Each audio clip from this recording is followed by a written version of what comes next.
Donc, l'exercice, on nous avait demandé de faire quoi?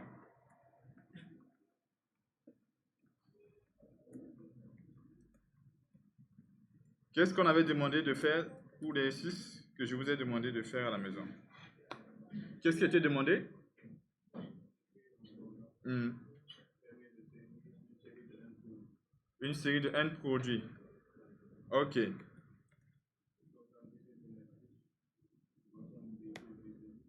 Oui. Hmm. Ok. Le produit le plus cher également. Ok, donc ça veut dire qu'on doit avoir une structure qui s'appelle produit. Voici comment est-ce qu'on crée la structure produit.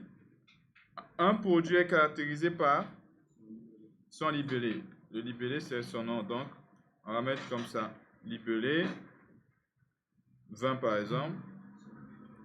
Son prix unitaire. Bon, le prix, on peut le mettre en float ou bien int. On va choisir float. PU. Et puis la quantité, on le met en int. Quantité, vendu 1. Voilà, donc voici les trois informations. Sa date d'expiration. Bon, pour T, on va faire la date comme jour, mois, année. Plus tard, vous pouvez créer même une autre structure juste au-dessus qui s'appelle date. Mais on va d'abord faire ça. Date, ça va être J, M et puis A. Ça, les trois informations constituent tout simplement la date d'expiration. Jour, mois et l'année. Ok, on a demandé de faire quoi? De saisir une série de N produits. Ça veut dire que vous ne connaissez pas le nombre de produits à l'avance. Et quand on dit N produits, ça veut dire que vous devez demander à l'utilisateur de vous dire combien de produits il veut saisir. Donc on lui demande de saisir le nombre de produits avec un do while tant que N est négatif ou nul. Parce qu'il faudrait que le nombre de produits soit positif. Donc je dis printf, entrer le nombre de produits. Voilà. Je scanne le produit, du moins le nombre de produits. Voilà, donc là, j'ai maintenant le nombre de produits. Supposons qu'on saisit 5. Donc N, ça veut dire qu'on doit mettre en place un programme qui permet de saisir 5 produits. Si on saisit 10, donc N, ça veut dire qu'on doit saisir 10 produits. C'est bon? Ok. Une fois qu'on a le nombre de produits, on peut faire juste une boucle qui va quitter de 1 jusqu'au nombre de produits. Et dans la boucle, on fait saisir un produit. Et la saisie d'un produit sera répétée n fois, tout simplement. C'est bon? Ok, maintenant, on a besoin d'une variable de type produit pour pouvoir saisir les produits proprement dit. Comment?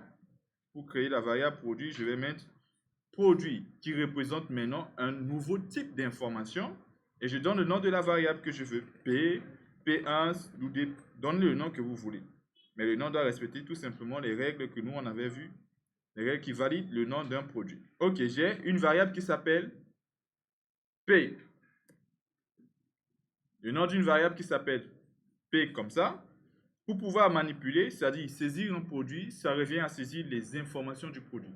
Afficher un produit revient à afficher les informations du produit. C'est bon? Pour saisir le produit, on va demander son libellé. Entrer le libellé. On scanne le libellé. Voilà. Pour scanner le libellé, on va passer par le nom de la variable point libellé.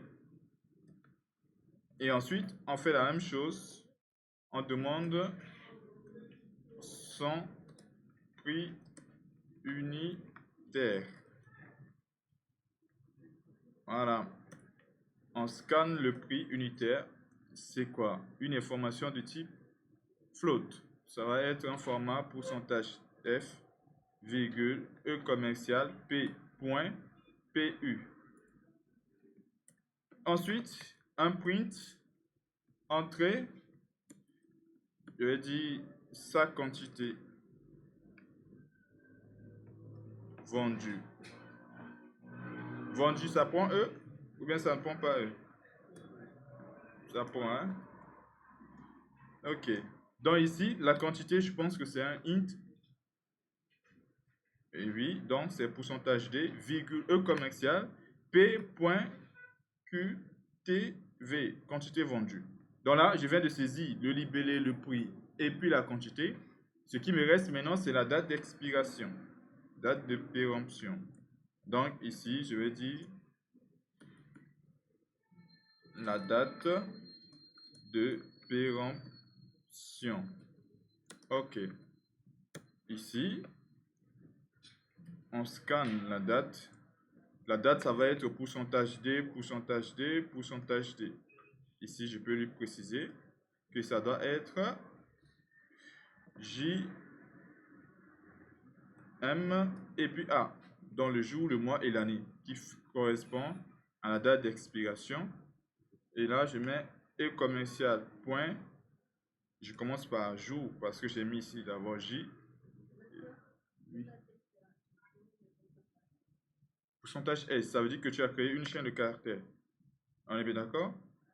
Oui, mais bon, pour la date d'expiration, ou bien pour ce qui concerne les dates, il ne faut pas qu'on ait l'habitude de créer ce qu'on appelle une chaîne. On est bien d'accord? Si tu crées une chaîne, par exemple, la chaîne peut prendre le mois. Si tu veux saisir le mois en genre, en chaîne de caractères. Mais toute la date en chaîne, ce n'est pas intéressant. Oui? Le mois égale 1. Le mois et puis l'année, sans le jour. Bon, ça dépend, hein. Vous pouvez faire comme ça, mais on peut mettre aussi le jour.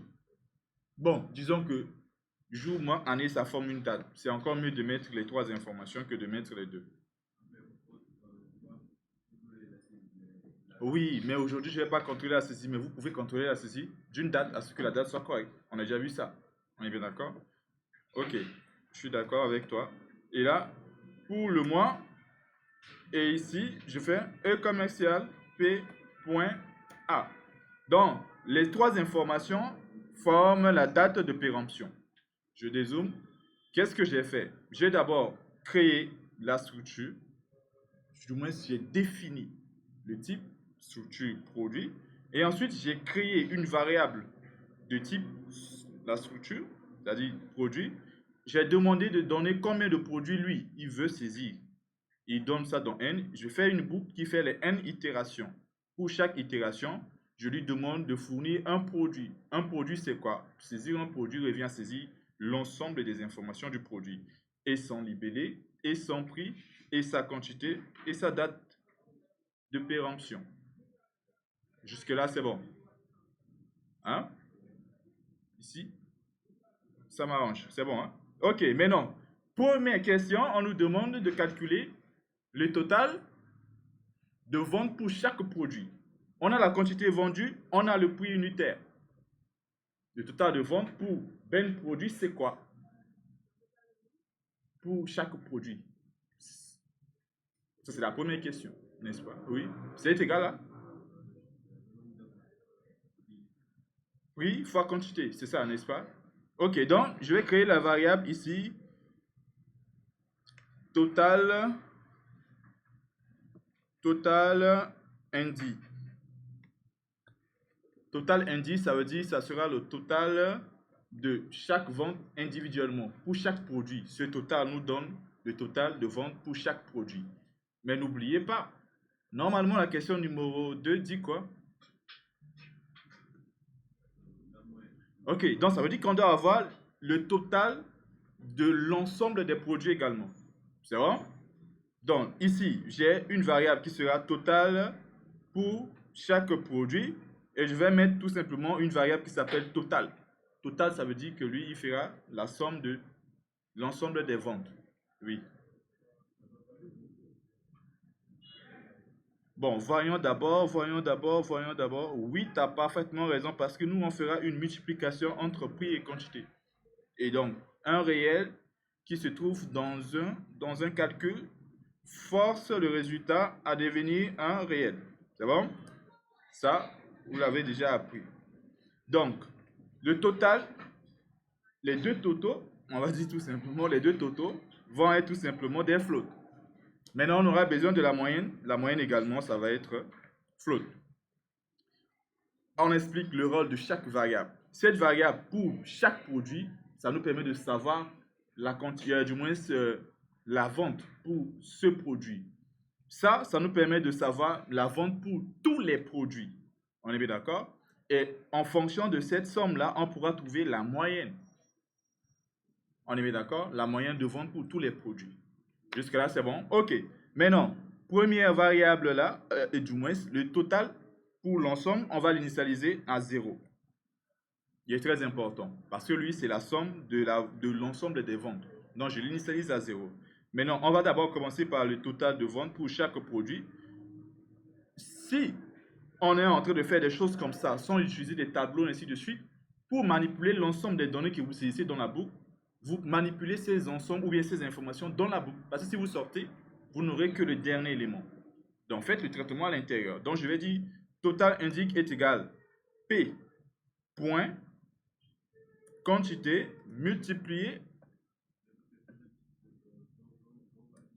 Quand tu veux afficher le total pour chaque produit, tu l'affiches également dans la boucle. Parce que si tu sors, total indiquera uniquement le total de vente pour le dernier produit.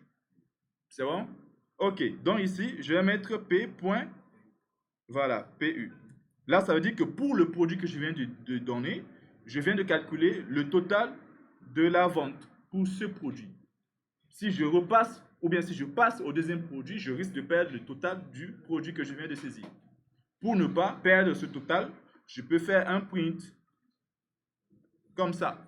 Je l'affiche automatiquement, ce premier total-là. C'est bon? Donc, je dis le total de vente pour ce produit est, et donc, on met pourcentage.2f. Et ici, je mets total indique. Pour chaque produit, vous calculez, vous affichez son total. C'est bon? OK, maintenant, on aura besoin du total de l'ensemble des ventes pour trouver la moyenne. Le total de l'ensemble des ventes, j'ai appelé total. Oui.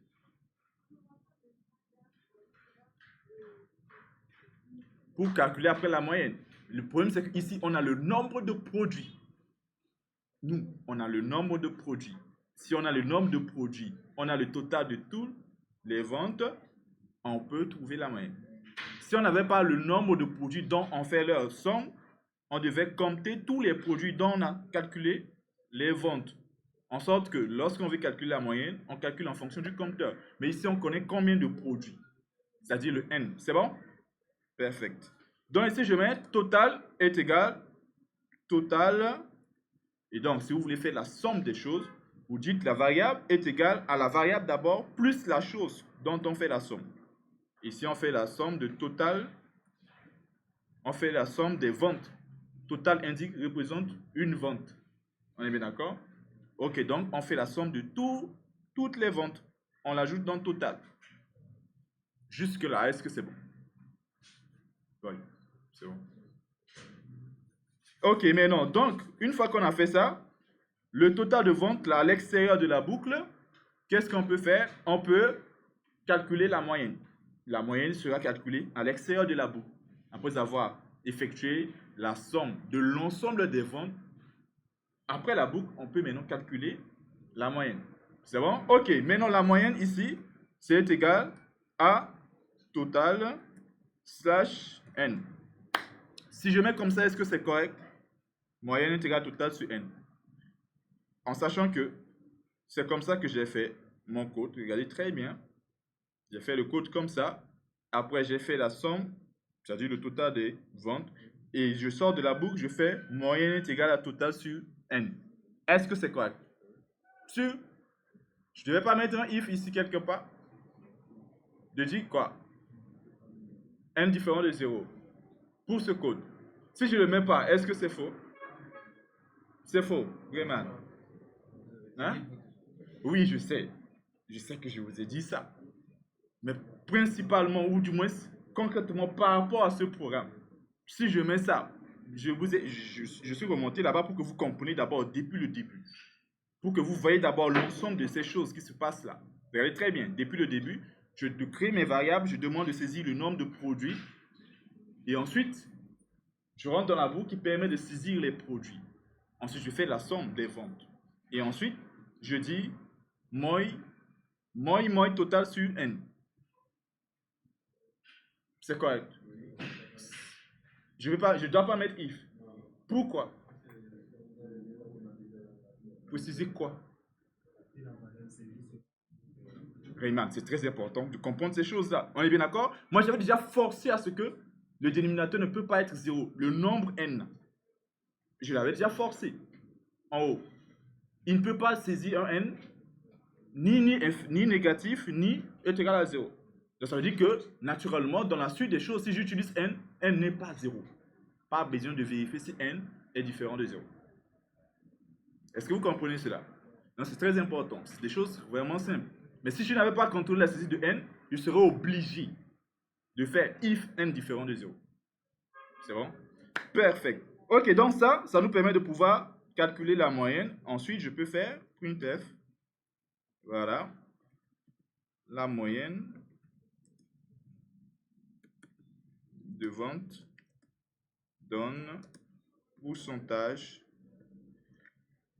point de f. C'est vrai qu'on ne fait pas de slash ici, ça risque de devenir un peu bizarre. Anti-slash n ici, moi. Donc, voici comment ce que vous devez faire les deux premières questions. Il y avait combien de questions? Il y avait 5 questions. Ici, on vient. Première question, d'abord, on avait demandé d'afficher l'ensemble des produits. Hein? Première question. Ici, c'est qu'on n'a pas encore affiché les produits. Pour afficher les produits dans la boucle, on doit print les produits. Hein? Il y a une différence entre saisir les produits et afficher les produits. Quand on fait printf scanf là, c'est pour remplir, pour saisir les produits. Afficher maintenant un produit revient à afficher les informations que vous venez de saisir. Donc par exemple, je dis libellé 2 points pourcentage S prix unitaire 2 points pourcentage, je pense que c'est point 2F parce que c'est un réel. Je fais anti-slash N. Je vais mettre ici P point libellé. P point prix. Ensuite, après le libellé, on a quantité vendu, c'est pourcentage D et puis date péremption. Ça doit être pourcentage D pourcentage D pourcentage D. C'est bon? Quantité, ça va être P point quantité vendue. Pour la date, on va afficher le jour, le mois et puis l'année. Donc, P point jour, virgule, P point mois, virgule, P point année. Voilà. Donc, regardez bien, c'est ce qu'on appelle afficher un produit. Afficher un produit revient à faire un print et afficher l'ensemble de ses attributs ou bien du moins de ses propriétés avec un printf. Et lorsqu'on faisait ce qui se trouve en haut là, on n'était pas en train d'afficher un produit, mais on était en train de saisir d'abord un produit. Et une fois que vous saisissez, si on vous demande d'afficher les choses, vous affichez l'ensemble des choses que vous avez saisies. C'est bon? Ok, maintenant je vais tester d'abord ça. Normalement, ça fait les 3 premières questions. On va tester. Bon, j'ai par contre peur que lui ici, il saute un petit peu certaines informations parce qu'on saisit des données de type différentes là.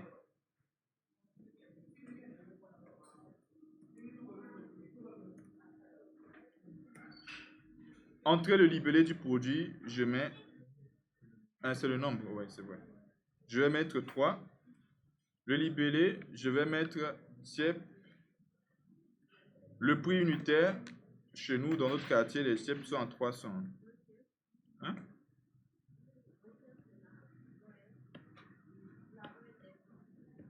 Oui. La moyenne de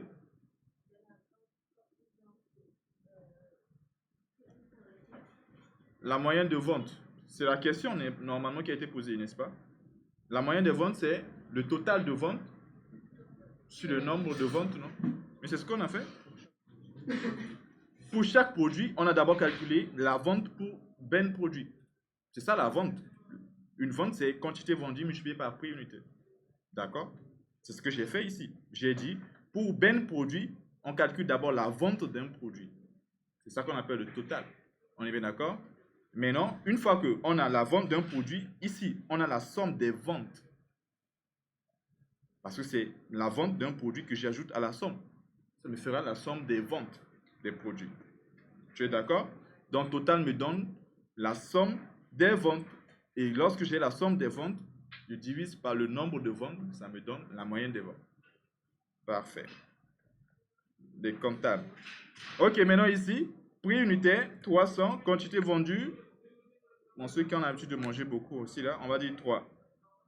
Date de péremption, on va mettre le 10, deuxième mois, 2025. Premier produit, le total de vente pour ce produit, on a bien 900. On est bien d'accord? Il faut afficher le total de vente pour chaque produit dans la boucle. Parce que si vous sortez, vous n'aurez que le dernier produit. Si vous calculez le total, ça vous donne le total, du moins c'est la vente du dernier produit. Ok, donc, on a trouvé celui-là. On a affiché aussi le produit. Voilà, j'ai affiché le produit. Donc déjà, ça, ce total-là, pour un produit, c'est donné par ce printf. Et qu'est-ce que j'affiche ici? Le total indique qui nous donne la vente du produit. Et ensuite, juste en bas, j'ai affiché le produit proprement dit. Ce qui nous donne ici, tout ce qu'on a saisi là a été affiché. Ok, deuxième produit, je vais saisir, il y a ça. Prix unitaire. Normalement, il y a ça, il est un peu plus cher. Quantité vendue 2. Date de péremption. On va mettre le 5, deuxième mois, 2025. Et qu'est-ce qui se passe? Il calcule, non c'est ici, il calcule le total, c'est-à-dire la vente pour ce produit, 500 fois 2, et ensuite, il affiche le produit. Ok, le dernier produit, on va mettre ma fille. Comme ça. Prix unitaire, 150. Et on va mettre 2. Date de péremption, on va mettre le 15, deuxième mois, 2025. Qu'est-ce qui se passe là? Il dit, le total de vente, c'est 300. Il affiche le produit. Ok, maintenant, qu'est-ce qu'il dit? La moyenne des ventes, c'est égal quoi? Vous prenez 300 plus 1000 francs, ça nous fait 1300. Plus 900, ça nous fait 2200. Divisé par 3. On est bien d'accord? Calculatrice. Oui.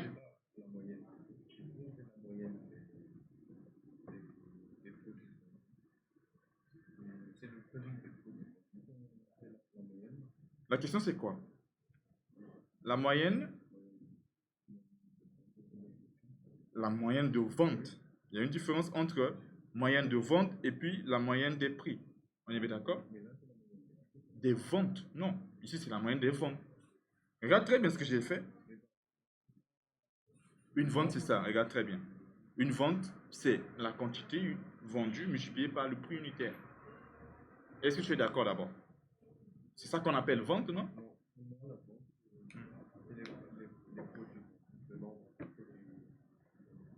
Oui.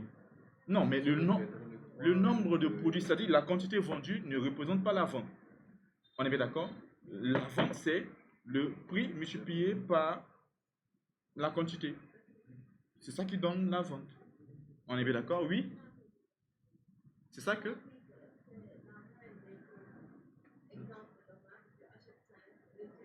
Non, j'aurais pu être plus clair en disant que la moyenne des quantités vendues. Mais ce n'est pas ce que j'ai dit.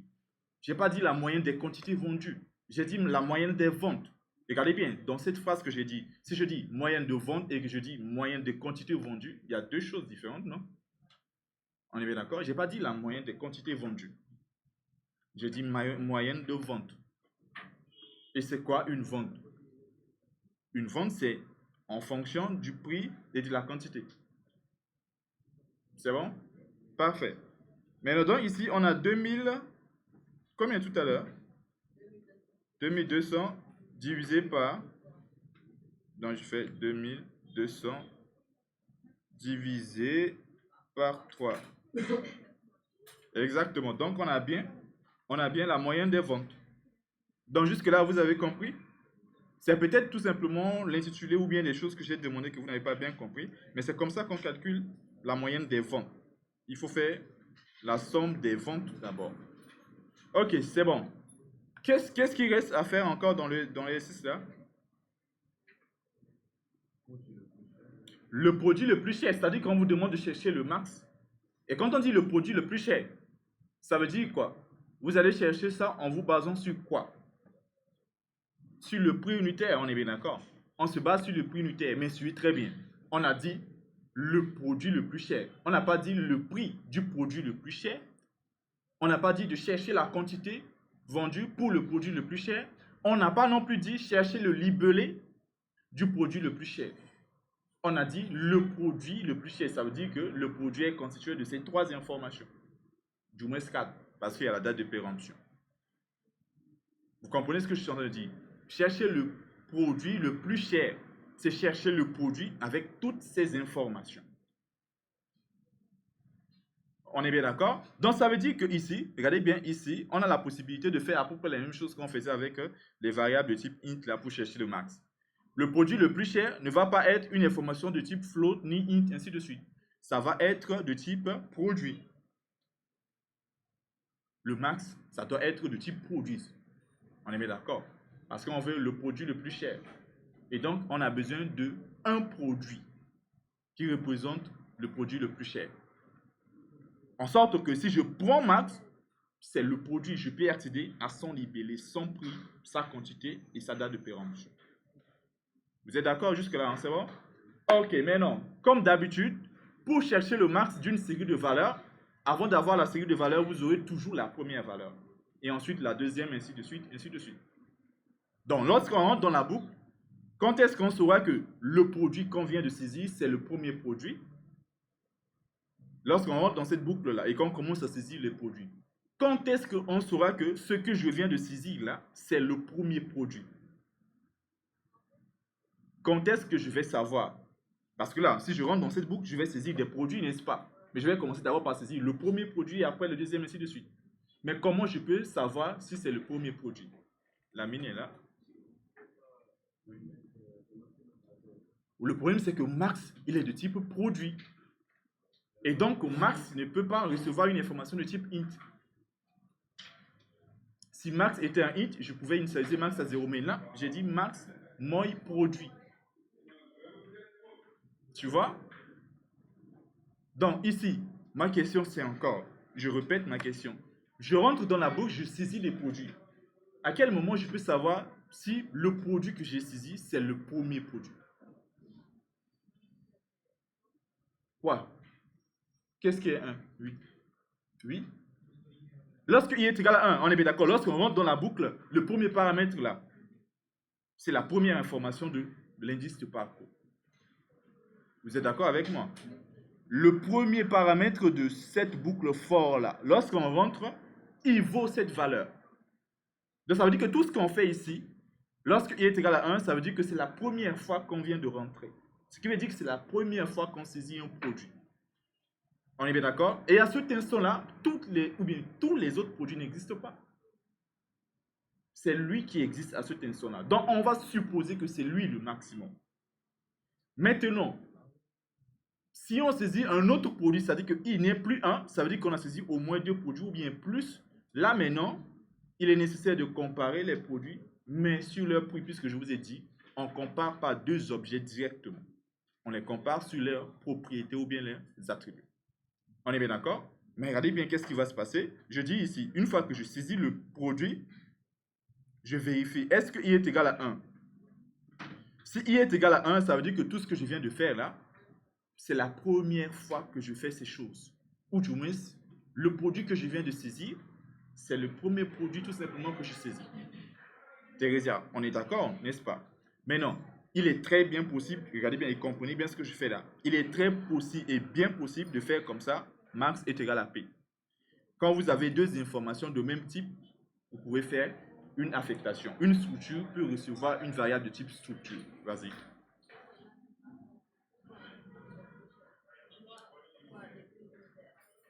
Oui, oui, non, on n'a pas encore terminé. On n'a pas encore terminé. Tu vas comprendre juste la suite. Ici, j'ai juste d'abord dit quoi? Pour chercher le produit le plus cher, avant de parler de tout ça là, comme on saisit les produits, il y a toujours un premier produit qu'on saisit, après on saisit un deuxième produit jusqu'à pouvoir avoir l'ensemble des produits. On est bien d'accord? Et maintenant, j'ai dit quoi? Quand est-ce que je sais que lors de la saisie, ce que je viens de saisir, c'est le premier produit? C'est lorsque i est égal à 1. On est bien d'accord? Donc, je dis, regarde très bien ce que je suis en train de dire, cela veut dire que lorsque i est égal à 1, je viens de saisir le premier produit. À cet instant, c'est lui seul qui existe. Je suppose que c'est le maximum. C'est-à-dire que tout le monde était dehors. Une personne vient de rentrer. On suppose que la personne là est la plus âgée. Après, les autres vont venir. Mais pour le moment, les autres ne sont pas encore rentrés. C'est ce qu'on dit ici. I est égal à 1. On est bien d'accord? Et j'ai dit aussi qu'on peut prendre une information de type structure et mettre dans une variable de type structure. C'est possible. Au lieu de récupérer une à une les informations et le prix unitaire, ainsi de suite, on prend carrément l'information de type produit, on le met dans quelque chose qui supporte le type produit. Raison pour laquelle on avait dit P max moins produit. C'est vrai? Donc on peut faire une affectation comme ça avec les informations de type structure. Jusque-là, vous me suivez? Ok, maintenant, quand je mets un LC ici, ça traduit quoi? Regardez très bien, je dis I est égal à 1, LC. Ça veut dire quoi? Ça veut dire que I est supérieur à 1. Mais quand I est supérieur à 1, ça veut dire quoi concrètement? Oui, l'ami.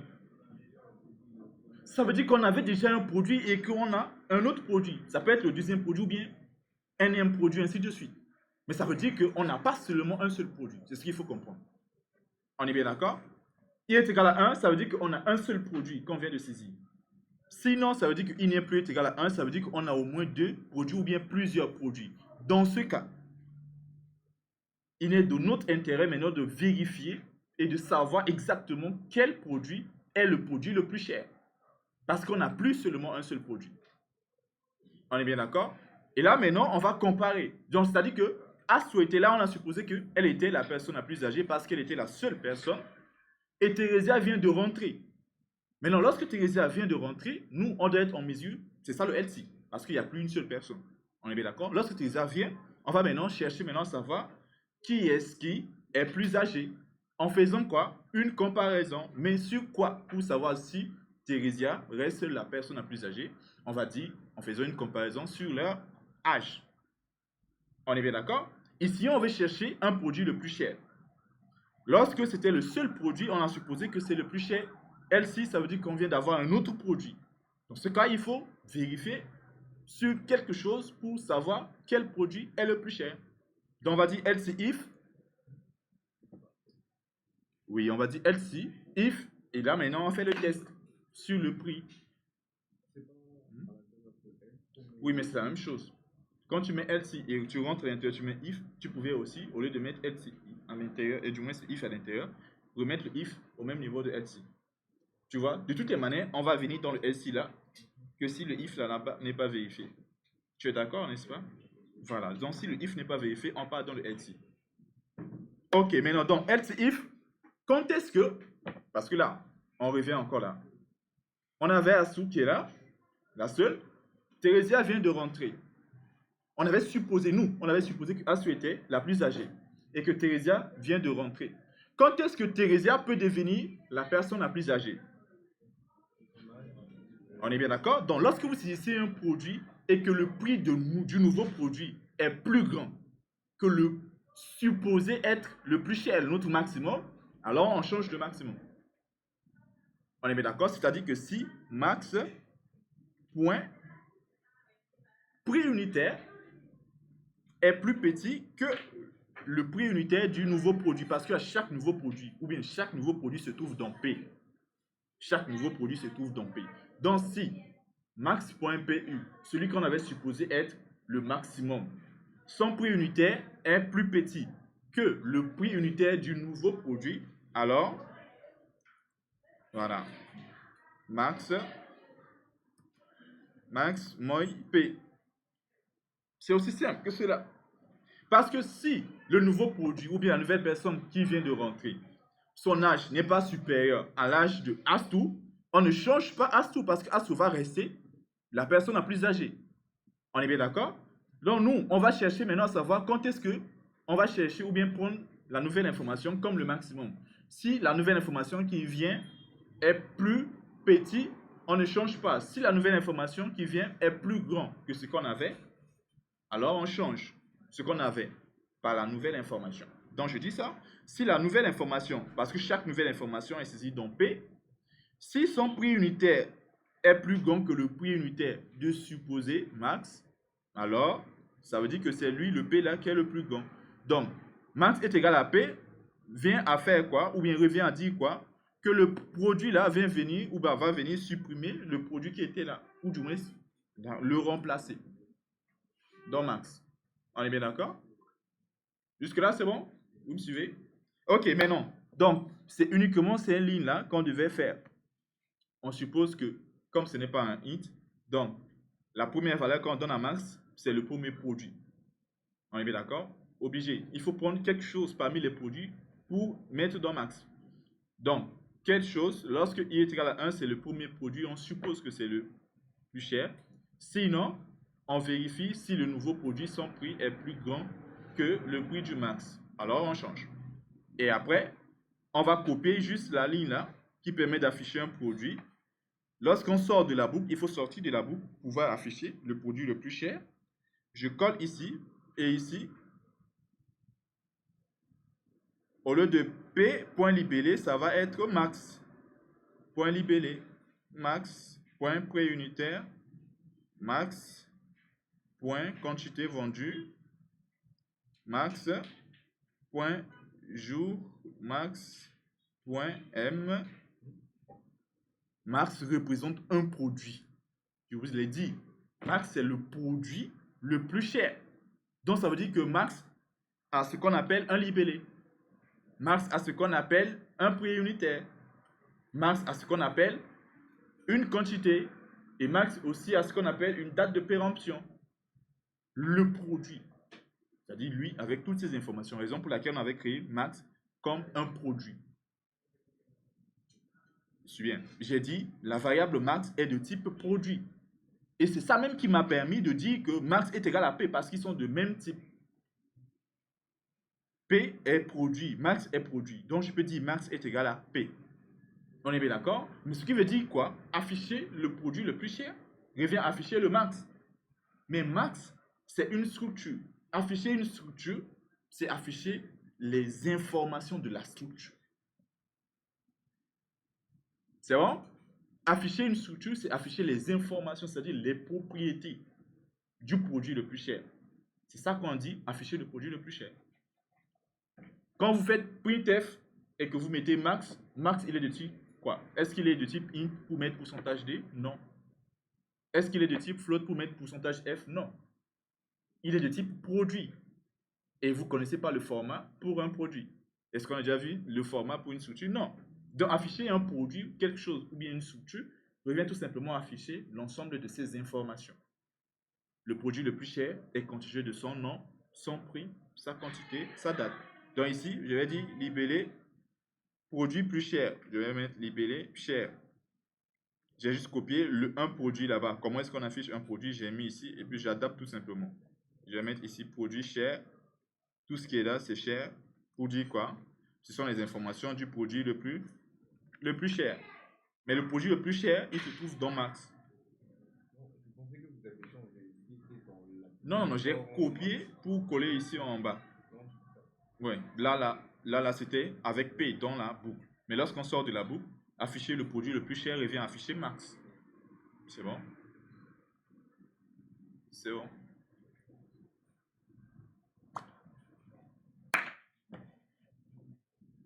Bon, depuis hier, tu dors. Depuis.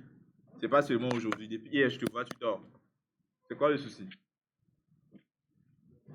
dors pas à la maison. Même si tu dors tard, man, il faut reposer, il faut se reposer. Moi, je me couche même très tard. Je me couche très tard.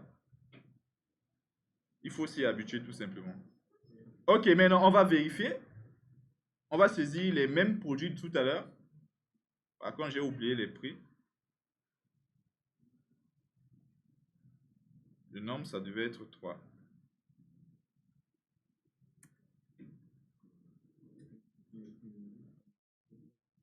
Hmm?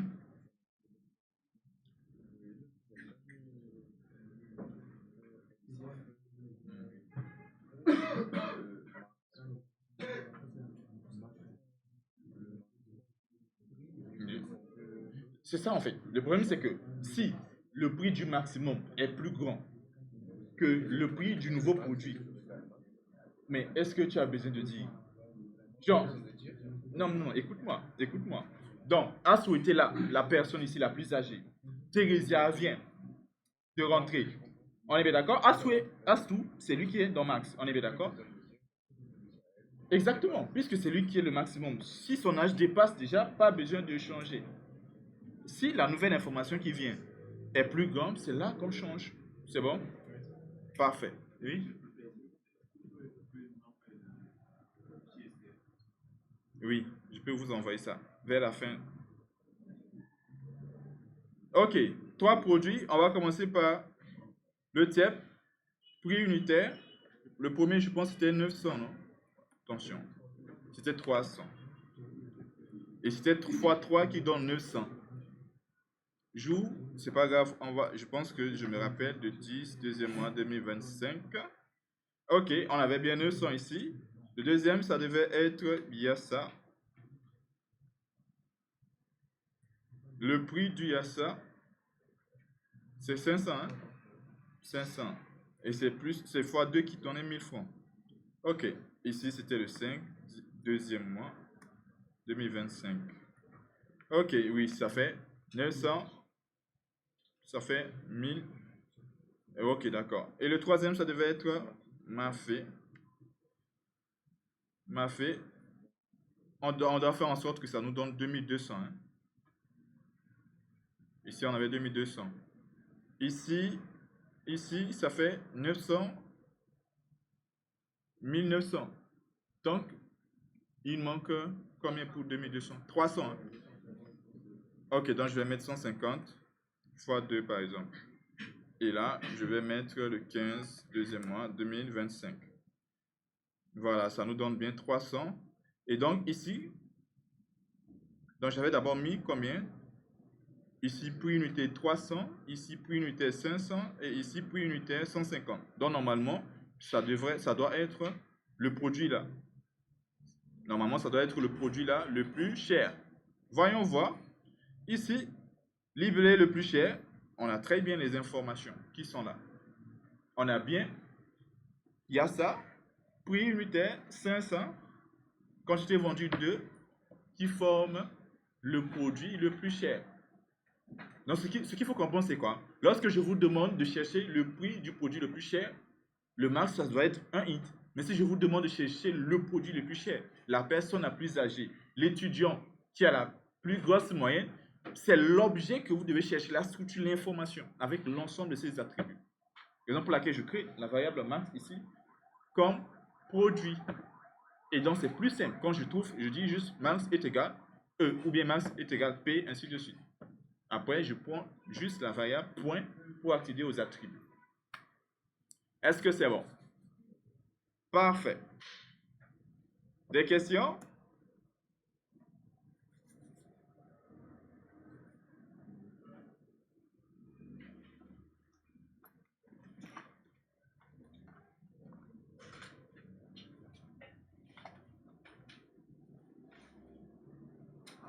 S'il n'y a pas de questions, petit exercice pour 15 minutes. Écrire un programme qui permet. Et après, je vais vous donner la série d'exercices à préparer pour la semaine prochaine. Écrire un programme qui permet. Et je mets une pause. Et ici, pause. Bon. Regardez bien. Je crée un autre fichier.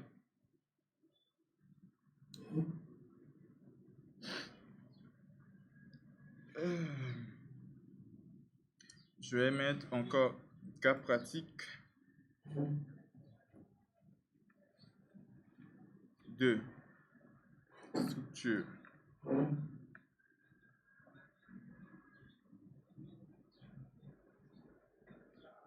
Dièse include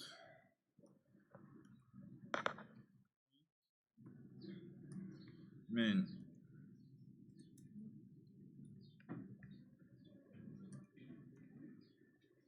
Merci. Ok, donc ici, la structure, c'est l'étudiant. Il est caractérisé par quoi? Ok, donc je remonte juste là. Type def, struct. Le nom, ça va être étudiant, caractérisé par son nom complet, c'est-à-dire le nom et le prénom. On va donner le maximum de caractères. Et ensuite,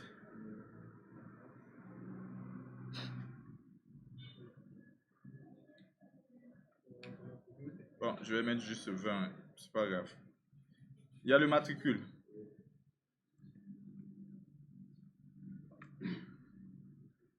Je vais mettre 20 également. Et il y a la classe. Classe aussi, on peut mettre sous forme de chaîne de caractères. Et ensuite, la moyenne, on va le mettre float. Ok. On demande de saisir une série de n étudiants. Donc, int, indice de parcours, n nombre d'étudiants. On fait un petit do, while, on contrôle toujours le nombre d'informations à ce que ça soit positif. Printf, je zoome pour ceux qui ne voient pas bien. Entrer le nombre d'étudiants. 2 points. Et je scanne. Virgule, E commercial, N. Ok, parfait, c'est bon? On a besoin maintenant d'une variable de type étudiant. ET. Et on va se servir de cette variable pour saisir chaque étudiant. Ensuite, on nous demande de chercher l'étudiant, on est bien d'accord, qui a la plus grosse moyenne. Donc, on va créer une variable qui s'appelle max de type étudiant. Parce qu'on a demandé de chercher l'étudiant qui a la plus grosse moyenne. Et on a dit aussi l'étudiant qui a la plus petite moyenne. Donc, le max et le min doivent être aussi de type étudiant. Jusque-là, c'est bon? C'est bon pour tout le monde? Ok, maintenant, permettons la saisie des étudiants avec une boucle i qui commence à 1 jusqu'à n.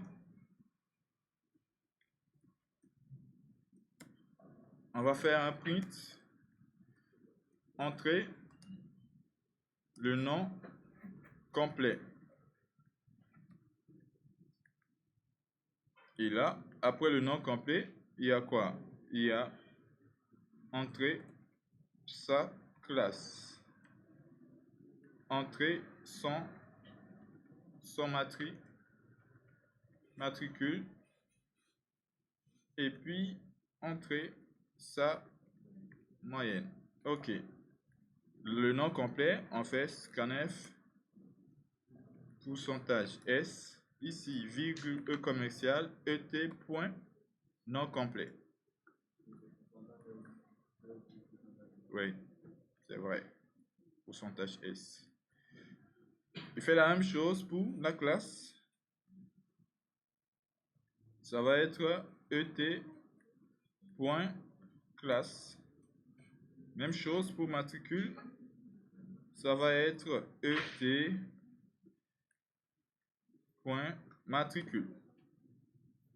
Et ici, pour la moyenne, on scanne un entier. Non, un réel. Pourcentage F, virgule, E commercial, ET, point, moyenne. Toutefois, la moyenne, j'ai vu beaucoup de gens faire comme ça. On est bien d'accord? Mais j'ai vu Ryan et j'ai vu, par exemple, qui? Lamine. Ils ont bien fait en contrôlant la saisie de la moyenne. On est bien d'accord parce que la moyenne, il faut la contrôler. Même si on ne vous dit pas certaines choses, mais en fonction des exercices, il y a certaines choses que ça doit venir naturellement. Par exemple, quand je vous dis écrire un programme qui permet de saisir une série de n étudiants, je n'ai pas dit que n doit être forcément supérieur à 0, mais vous savez que le nombre d'étudiants ne peut pas être inférieur ni égal à 0. Vous devez contrôler. Quand je vous demande de saisir l'âge d'une personne, je n'ai pas besoin de vous dire que l'âge doit être positif. Est-ce que vous comprenez? Dans certaines choses, vous devez comprendre ça naturellement. Dans la moyenne, on va faire dans une boucle do while et la moyenne doit être entre 0 et 20. C'est bon? Ça doit être entre 0 et 20. Donc on va dire fait ou bien refait la saisie de la moyenne tant que la moyenne est comment? Nous on veut que la moyenne soit ou bien doit être entre l'intervalle de 0 à 20. Quand est-ce qu'on nous demande de saisir la moyenne à nouveau? Donc tant que et.moy est inférieur à 0 ou, on est bien d'accord, et.moy supérieur à 20. Donc on peut contrôler la saisie de la moyenne comme ça, à ce que la moyenne se retrouve entre 0 et 20. Ok, une fois qu'on a la moyenne, on peut maintenant continuer la suite. Ce qu'on vous demande, c'est d'abord, première question, après avoir saisi les informations, afficher les données de chaque étudiant. On est bien d'accord? Donc vous devez afficher les données à l'intérieur de la boucle. On doit d'abord faire print nom, pourcentage S, je vais mettre le nom complet. Et ensuite, classe, pourcentage S, je vais afficher 2 par ligne, et puis je fais anti-slash N ici. Je mets ET point, ça va être nom complet, virgule ET point, classe. Et ensuite, deuxième ligne, je vais afficher matricule, et puis je vais afficher la moyenne. Pour le matricule, c'est ET point matricule. Pour la moyenne, c'est ET point moyenne. Par contre, la moyenne, c'est un réel. Donc, vous affichez la personne dans la boucle. Si on vous demande de saisir une série de n étudiants et d'afficher les étudiants, on affiche les étudiants là dans la boucle. Parce que si on sort, on n'aura que le dernier étudiant dans ET. Jusque-là, c'est bon.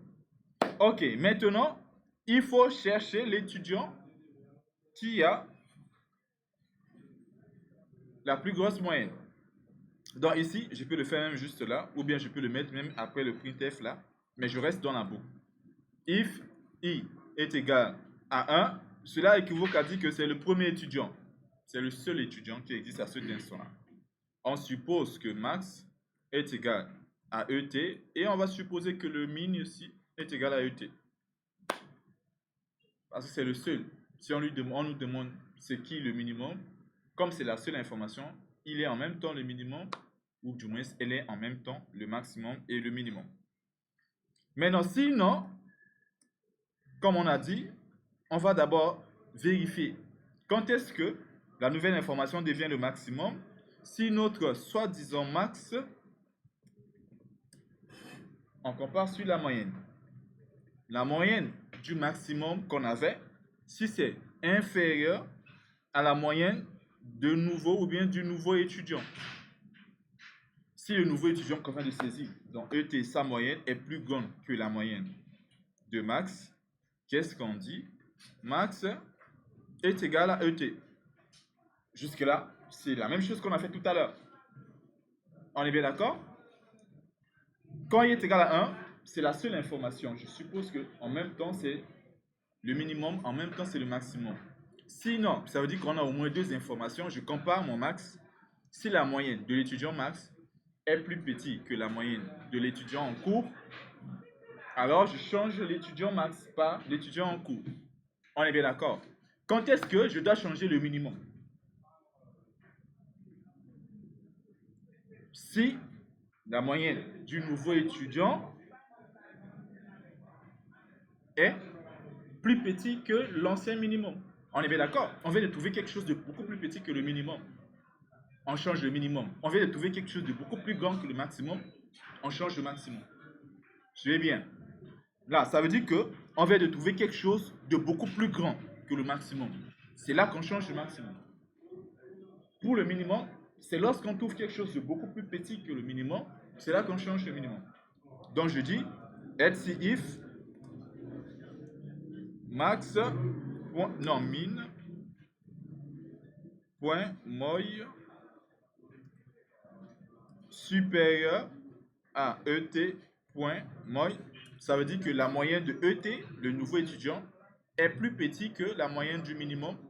Dans ce cas, min moi ET. C'est bien. Lorsqu'il est égal à 1, je suppose qu'il est en même temps le maximum et le minimum. Sinon, si on a au moins 2 étudiants ou bien 3 étudiants, quand est-ce qu'on cherche ou bien on change de maximum? Lorsque la moyenne du maximum est plus petite que la moyenne du nouveau étudiant. C'est là qu'on change de maximum. Si on change de maximum, on ne va pas aller dans le minimum pour chercher à changer le minimum. Parce que la nouvelle information est plus grande que le maximum, donc ça ne peut pas être le minimum. On est bien d'accord? Maintenant, si on ne change pas le maximum, on vérifie. Est-ce que la nouvelle information est plus petite que le minimum? Si c'est plus petit que le minimum, alors ça devient le minimum. Si ce n'est pas plus petit que le minimum, est-ce qu'on change le minimum? Non. Si ce n'est pas plus grand que le maximum, est-ce qu'on change le maximum? Non. Dans les autres cas, on n'a pas besoin. On change le maximum lorsque l'information est plus grande que le maximum. On change le minimum lorsque la nouvelle information est plus petite que le minimum. C'est vrai? Et je sors de la boucle. Quand on vous demande de chercher quelque chose, comment nous, ou bien on saura que vous avez cherché la chose? Il faut afficher la chose après avoir cherché. Quand on cherche le maximum, il faut afficher après le maximum. Sinon, vous n'avez pas cherché. Quand on cherche le minimum, il faut aussi afficher le minimum. Mais afficher l'étudiant qui a la plus petite moyenne revient à afficher toutes ces informations. Pas seulement sa moyenne, pas seulement son nom, mais toutes ces informations. C'est bon? Donc, on fait un print. On peut faire comme ça. Étudiant plus grand. Je fais comme ça, anti/n. Et moi, je peux aller, si je suis flemmard, copier comment j'ai fait pour afficher un étudiant, coller ici. On est bien d'accord? Il ne faut pas faire comme moi. Ici, au lieu de ET, je mets max.nom pour afficher le nom de l'étudiant max. Mais vous pouvez écrire ça manuellement. Et ici, classe max.classe pour accéder à la classe de l'étudiant qui a la plus grosse moyenne. Pour le matricule, c'est max.matricule. Et pour la moyenne, c'est mat.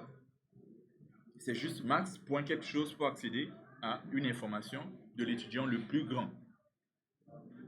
Max.quelque chose, max.quelque chose, max.quelque chose. Mais que vous devez afficher toutes ces informations partagées par l'ensemble des étudiants. Chaque étudiant a un nom, une classe, le matricule et une moyenne. Donc afficher l'étudiant, quel que soit l'étudiant, max, mini ou bien n'importe quel étudiant, c'est d'afficher ces 4 informations. Et ensuite, on copie tout. En informatique, on dit de ne pas répéter la roue. Donc ici, étudiant, plus petit, je vais faire quoi? Au lieu de max, je mets min. Voilà. Et je mets min. Mais j'affiche toutes les informations de l'étudiant min, qui a la plus petite moyenne. Donc voici ce que vous devez chercher, vous devez normalement faire. Seulement ça. C'est simple, non? Hein, boy? C'est... Ben, il faut faire beaucoup d'exercices. Mais sinon, c'est simple. Ici, parce que là, dans la condition, je n'ai pas fait grand-chose. À part le dernier else là, pour chercher le minimum. Sinon, tous les autres, là, c'est ce qu'on a fait précédemment. Si je dois chercher le maximum et le minimum, une fois que j'ai vérifié pour le maximum, je fais un autre else if pour vérifier le minimum, tout simplement.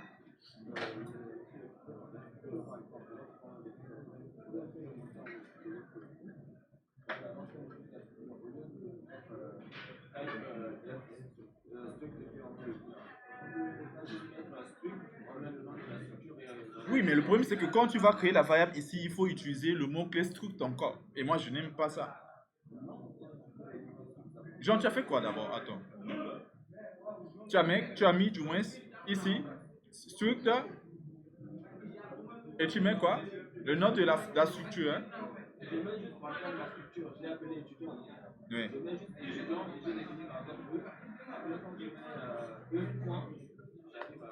Nous, on est en train de définir d'abord la structure. Montre-moi ton code.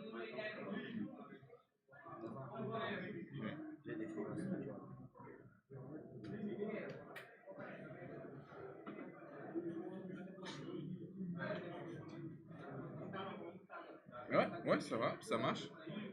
En fait, c'est ce que tu dis là. Étudiant comme ça. Comme ça. Ouais. Mais moi, en général, quand je fais comme ça, struct étudiant, ici, je suis obligé de mettre ici struct pour pouvoir créer la variable. On est bien d'accord? Struct comme ça pour créer la variable. On est bien d'accord? Mais ok, ça peut marcher comme tu l'as dit là. En faisant juste struct étudiant, tu peux mettre ça comme ça. Comme ce qu'on a l'habitude de faire. Oui, il n'y a pas de souci. Genre, au lieu de faire ce que j'ai fait ici, type def, et de mettre le nom de la structure ici, tu mets comme ça. C'est bon, il n'y a pas de souci. Donc, tu peux créer comme ça, et puis tu crées ta variable. Mais moi, en fait, ce que j'aime, c'est juste la syntaxe là, de ne pas utiliser le mot-clé struct ici lors de la création de la variable. C'est bon? Maintenant, les trois méthodes qu'on avait vues pour créer les structures, ça marche. On avait vu trois manières, n'est-ce pas? Oui.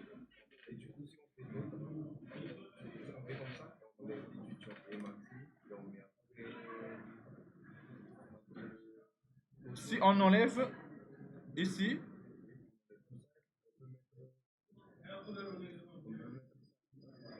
ouais, ça, c'est ce que je vous ai montré la dernière fois, non? Comme ça. Ouais, on pouvait le faire comme ça aussi. Oui. Mais ce qui est sûr, après, peut-être si tu as besoin d'une variable de type structure d'étudiant, tu peux créer comme on a créé là. Bah, ça dépend. Ça dépend.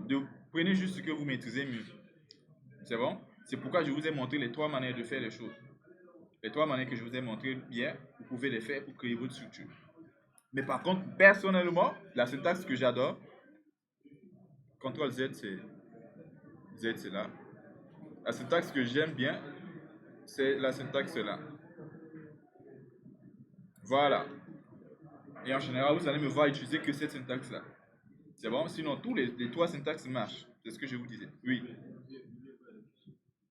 Non, je ne vais pas oublier. C'est bon, des questions? Je vais vous donner après une série d'exercices que je vais envoyer à Abdou. Oui, Lamine, pose ta question d'abord.